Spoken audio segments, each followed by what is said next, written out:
Hello dear students, welcome to my channel The Physics Mentor। आज की इस class में हम कॉम्पटन इफ़ेक्ट के बारे में पढ़ेंगे। कॉम्पटन इफ़ेक्ट जो है सबसे पहले ऑथर हॉली ने ऑब्ज़र्व किया था, ऑथर हॉली कॉम्पटन ने, तो उनके नाम से इस इफ़ेक्ट का नाम है कॉम्पटन इफ़ेक्ट। जैसे इससे पहले हमने फोटो इलेक्ट्रिक इफ़ेक्ट पढ़ा जो कि लाइट का क्वांटम नेचर बताता है, प्रूव करता है। सिमिलरली कॉम्पटन इफ़ेक्ट भी एक्सपेरिमेंटली प्रूव करता है कि जो लाइट जो है वो पार्टिकल नेचर शो करती है, दैट इज़ के क्वांटम नेचर को शो करती है। सबसे पहले हम इसकी स्टेटमेंट देखते हैं कि क्वांटम इफ़ेक्ट है क्या। Quantum effect is a phenomenon of when high energy photons such as X-rays or gamma rays are scattered by electrons resulting an increase in wavelength or decrease in its energy or frequency, है ना। This effect provides clear evidence for the particle like behavior of the light। क्या पता चलता है हमें Compton effect से कि light जो है वो पार्टिकल बिहेवियर शो करती है। तो जो स्टेटमेंट लिखी उसका मतलब क्या हुआ, कॉम्पटन ने सबसे पहले ऑब्जर्व किया था इफेक्ट जो उन्होंने यूज़ की थी एक्सरेज, और एक्सरेज को इंसिडेंट करवाया था ग्रेफाइट के ऊपर। तो उन्होंने क्या देखा कि जो एक्सरे फोटोन, अब एक्सरेज में क्या होगा, फोटोन होंगे, है ना। तो जैसे यहाँ बनाया एक्सरे फोटोन, तो एक्सरे किससे मिलके बनी है, फोटोन से। तो जो फोटोन है वो इंसिडेंट करवाया ग्रेफाइट के ऊपर। अब ग्रेफाइट जो है एक मटेरियल है जिसमें जो एटम से मिलके बना होगा, एटम में न्यूक्लियस होंगे और उसके चारों तरफ इलेक्ट्रॉन रिवॉल्व कर रहे होंगे। तो अल्टीमेटली जो फोटोन है वो किसके साथ इंटरेक्ट कर रहा होगा, इलेक्ट्रॉन के साथ। तो उन्होंने ग्रेफाइट को रखा था जिसके ऊपर फोटोन को इंसिडेंट करवाया, एक्सरेज को इंसिडेंट करवाया।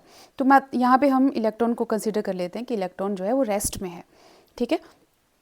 तो रेस्ट या स्टेशनरी इलेक्ट्रॉन के ऊपर या जो है अज्यूम कर ले रहे हैं कि इलेक्ट्रॉन रेस्ट में है, इसलिए इसको ऐसा बोल रही हूँ मैं कि अज्यूम कर रहे हैं। एक्चुअली में तो इलेक्ट्रॉन तो मूव कर ही रहा है, लेकिन यहाँ पे फोटोन की वेलोसिटी की कंपैरिजन में इलेक्ट्रॉन की वेलोसिटी बहुत कम है, तो हम उसको ऑलमोस्ट स्टेशनरी ही मान ले रहे हैं कि वो रेस्ट पे है, ठीक है। तो फोटोन जब रेस्ट इलेक्ट्रॉन पे इंसिडेंट करता है तो फोटोन क्या करे, अपनी एनर्जी इलेक्ट्रॉन को दे देता है, कुछ एनर्जी इलेक्ट्रॉन को ट्रांसफ़र करेगा। इसकी वजह से क्या होगा, इलेक्ट्रॉन जो है वो सर्टेन वेलोसिटी के साथ स्कैटर हो जाएगा और बची हुई एनर्जी के साथ फोटोन भी स्कैटर हो जाएगा। फोटोन जो है उसके लिए स्कैटरिंग एंगल हमने थीटा बनाया और इलेक्ट्रॉन का स्कैटरिंग एंगल है फाई।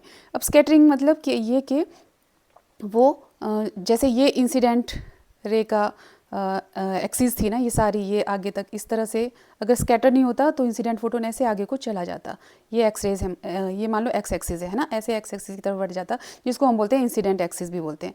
ये इंसिडेंट एक्सिस है हमारी। लेकिन क्या ऑब्जर्व हुआ, जगह जगह डिटेक्टर रखे तो ये पता चलता है कि फोटोन कहीं पे भी हो सकता है ना, किसी भी एंगल पे स्कैटर कर सकता है। तो वो स्कैटरिंग एंगल हमने यहाँ पे थीटा ले लिया है। सिमिलरली इलेक्ट्रॉन को एनर्जी मिली तो इलेक्ट्रॉन अब यहाँ रेस्ट में नहीं रहेगा, इलेक्ट्रॉन भी मूव कर जाएगा और उसकी जो एनर्जी होगी वो mc² होगी, है ना यहाँ पे।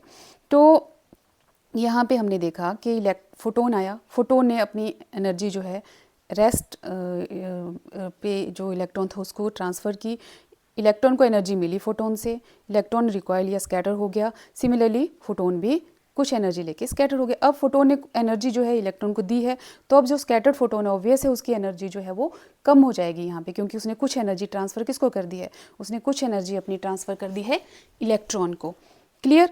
अब देखो जो स्कैटर्ड फोटोन होगा उसकी एनर्जी कम है, इसका मतलब E is equal to H nu dash, scattered के लिए लिखा हमने ई डैश यहाँ पे, तो ई डैश जो एनर्जी है वो कितनी होगी, एच न्यू डैश। मतलब फ्रीक्वेंसी और एनर्जी डायरेक्टली रिलेटेड है, एनर्जी कम हुई तो फ्रीक्वेंसी भी कम होगी।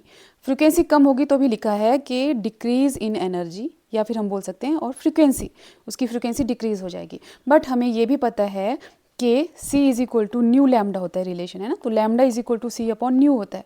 तो देखो फ्रीक्वेंसी और लैम्डा अपोजिटली रिलेटेड है ना, अगर फ्रीक्वेंसी बढ़ेगी तो वेवलेंथ कम होगी।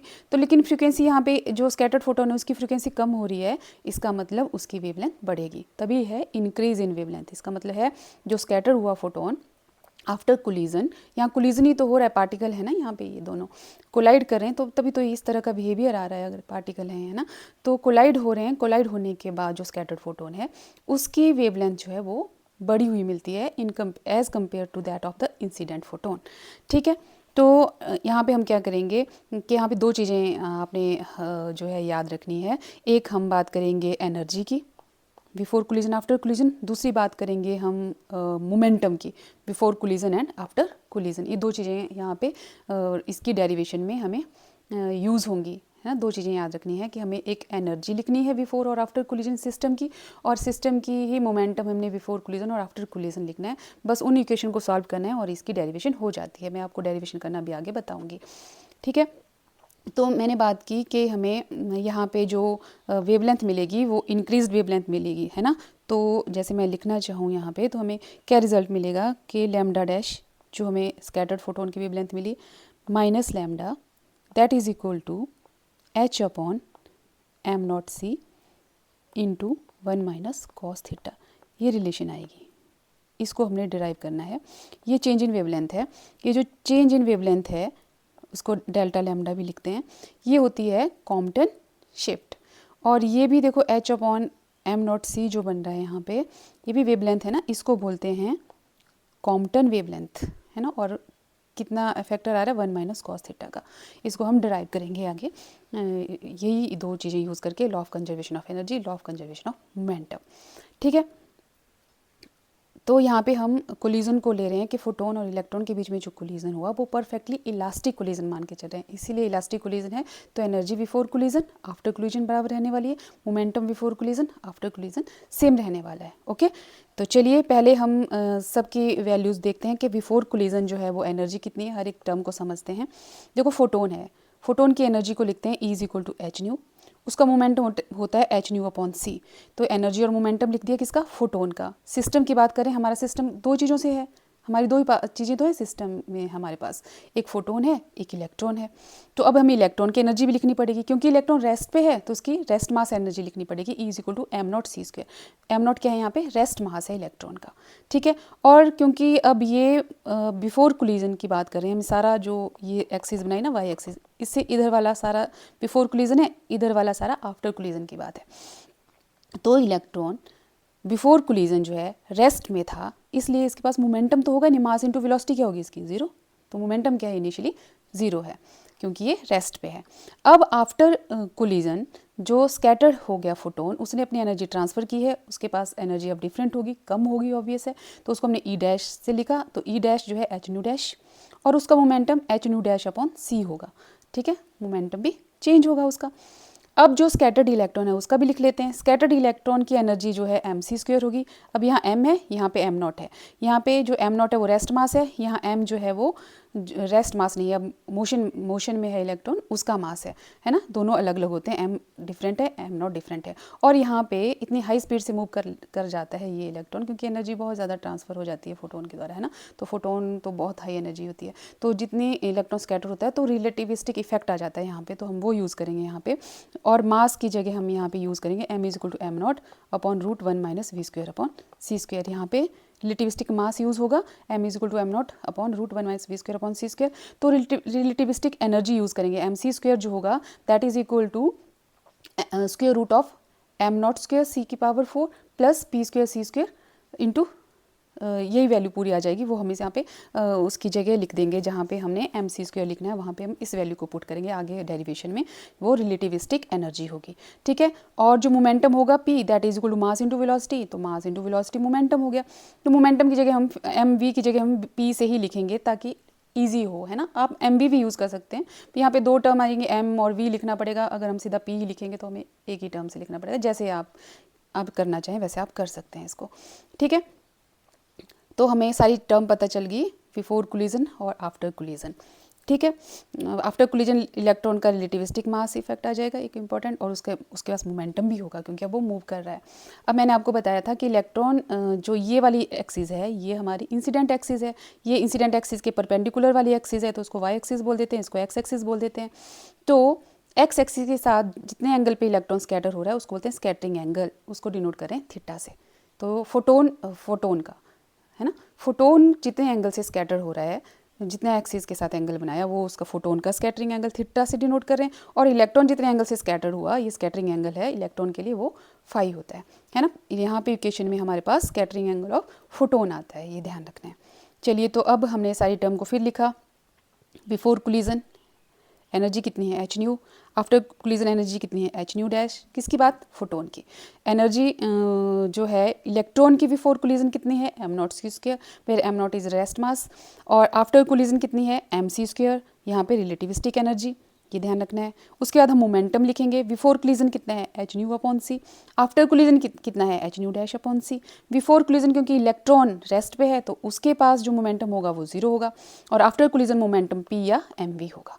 तो ये सारी टर्म है, इनको इक्वेट करना है law of conservation of energy लगाकर, then law of conservation of momentum लगाकर।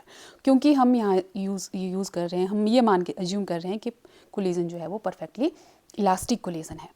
तो इलास्टिक कोलिजन है तो सबसे पहले law of conservation of energy की बात करते हैं। तो सिस्टम की energy, total energy of the system before collision is equal to total energy of the system after collision, ये बराबर होंगी।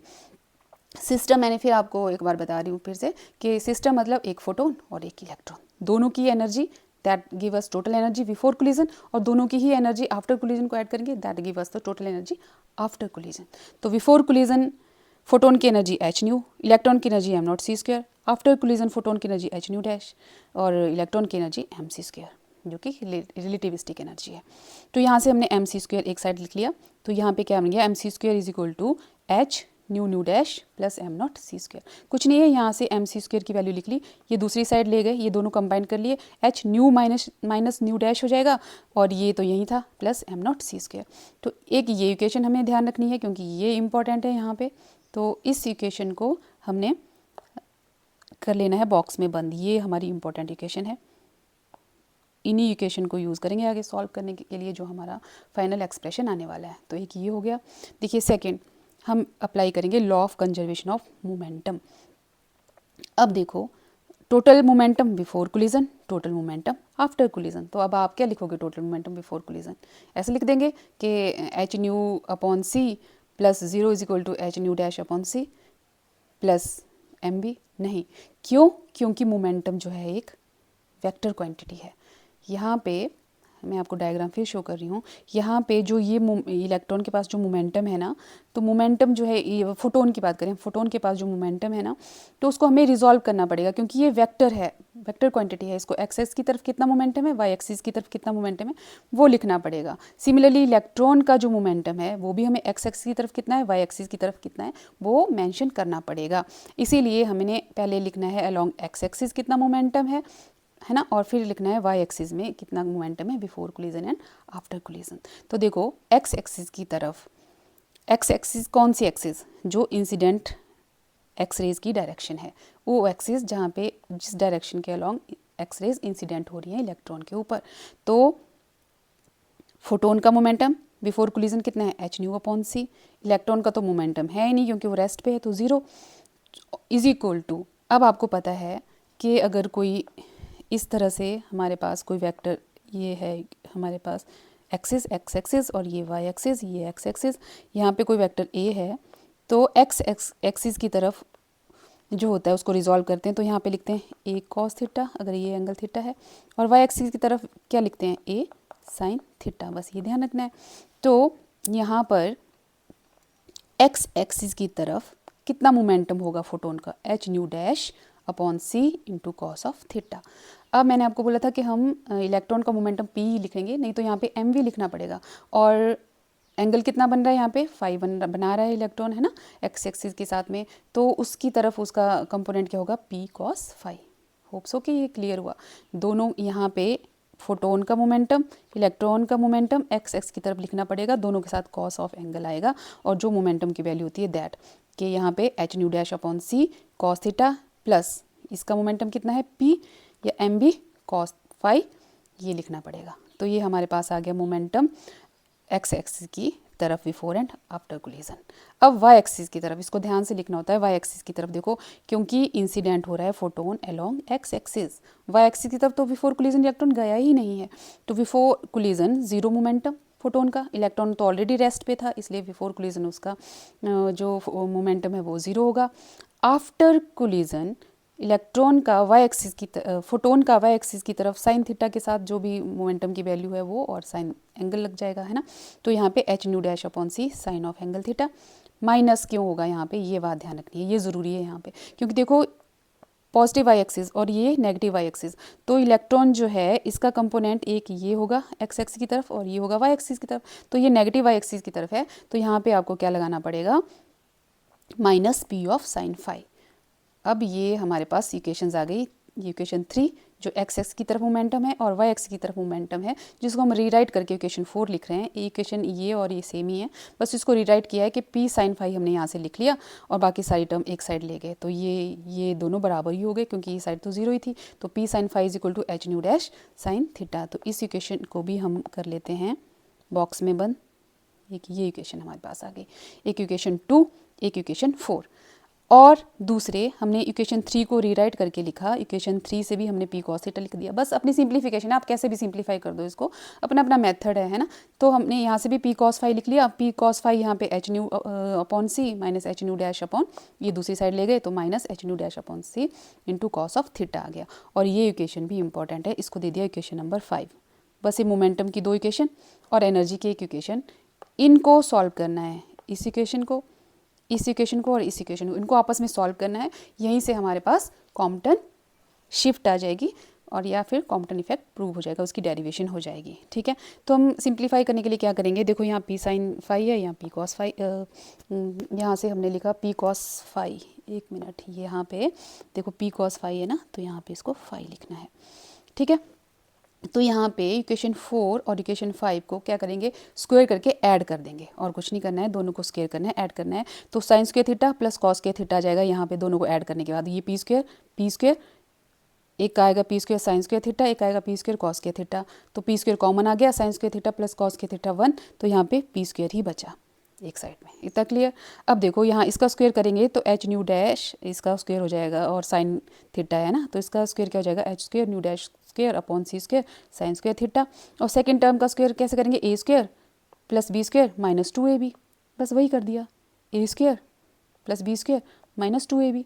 इनको करना है अब सॉल्व कैसे करेंगे कि यहाँ पे भी हमारे पास एक साइन स्क्वायर थीटा, एक कॉस स्क्वायर थीटा और h square nu dash square दोनों में से कॉमन आ जाएगा। तो h square nu dash square upon c square sine square theta plus cos square theta कितना हो गया, 1 हो गया, तो यही बचा। सिमिलरली एक टर्म ये बच गई, h square nu square upon c square, ये बच गई, माइनस ये वाली term 2h square nu dash upon c square into cos of theta. यहाँ से हम क्या करेंगे, यहाँ सब में सी है, सी स्क्वायर है ना कॉमन, तो इसको यहाँ ले जाएंगे, तो ये बन गया हमारे पास पी स्क्वायर सी स्क्वायर, और यहाँ पे सब में देखो, यहाँ सब में एच स्क्वायर कॉमन आ रहा है, तो एच स्क्वायर से इसको यहाँ डिवाइड करेंगे, एच स्क्वायर यहाँ आ जाएगा सी स्क्वायर, तो P square c square upon H square ये आ गया। बाकी बची हुई टर्म को लिख दिया new dash square plus nu square minus 2 nu dash cos of theta. अब हम क्या करेंगे, यहाँ पे जस्ट सिंप्लीफाई करने के लिए, इसको एक इक्वेशन बनाने के लिए हम क्या करेंगे, प्लस 2 न्यू डैश ऐड कर देंगे और उतना ही सब्ट्रैक्ट करेंगे, माइनस 2 न्यू डैश। अब nu dash square plus nu square minus 2 nu dash इकट्ठा करके क्या बन गया हमारे पास, न्यू डैश माइनस न्यू का स्क्वायर, क्योंकि a square plus B square minus 2ab। बाकी बची हुई टर्म में से 2 न्यू डैश कॉमन ले लिया, एक बचा 1 और यहाँ पे कॉस थीटा, ये फैक्टर आ गया देखो यहाँ पे। इस इक्वेशन को मान लिया इक्वेशन नंबर 6। तो हमने क्या किया, इन दो इक्वेशन को, जो मोमेंटम वाली इक्वेशन थी, इनको सिंप्लीफाई करके इक्वेशन 6 बना दी, एक इक्वेशन बन गई। तो ये हमारे पास एक इक्वेशन बन गई, इसको भी हम बॉक्स में लिख लेते हैं, ये वाली इक्वेशन बन गई दो इक्वेशन को सॉल्व करके। अब बचा हमें सॉल्व करने को ये वाला बचा सॉल्व करने को एनर्जी वाली इक्वेशन को। तो देखो यहाँ हम एनर्जी वाली में मैंने आपको बताया था ना, रिलेटिविस्टिक एम सी स्क्वायर जो है वो रिलेटिविस्टिक एनर्जी है, वो हम कैसे लिख सकते हैं, एम नॉट स्क्वायर सी की power 4 plus B square c square whole raised power 1/2। ये कहाँ से आएगा, एम को m naught upon 1 minus v square upon c square put करने पर रिलेटिविस्टिक मास यूज़ करके हमारे पास रिलेटिविस्टिक एनर्जी आ गई। अब रिलेटिविस्टिक एनर्जी आ गई, यहाँ पे एम सी स्क्वायर की जगह इसको लिख लिया, बाकी बची हुई टर्म तो यही थी राइट साइड में, ये देख लो, ये बची हुई टर्म थी एम सी स्क्वायर की जगह उसको लिख लिया, डन। अब हम इसको कैसे सॉल्व करेंगे, इसका पावर हटा दो, स्क्वायर रूट हटा दो, तो क्या करेंगे स्क्वायर करके दोनों साइड, तो a square b square plus 2ab ये लिख दिया इसको।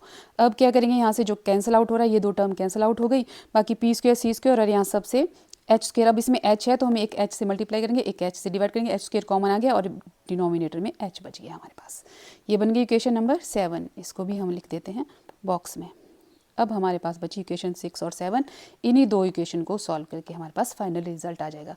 देखो इक्वेशन 6 की लेफ्ट हैंड साइड में भी P square c square upon H square है और इक्वेशन 7 की लेफ्ट साइड में भी P square c square upon H square है। हम इक्वेशन 6 और 7 को कंपेयर कर लेंगे क्योंकि दोनों ही P square c square upon H square की वैल्यू हैं, इधर भी इधर भी, दोनों को क्या करो कंपेयर कर लो। तो कंपेयर कर लो तो nu nu nu dash minus nu का square plus 2 nu nu dash 1 minus cos theta हमारे पास किसके बराबर आ गया, न्यू माइनस न्यू डैश का square plus 2 nu nu dash m naught c square upon H.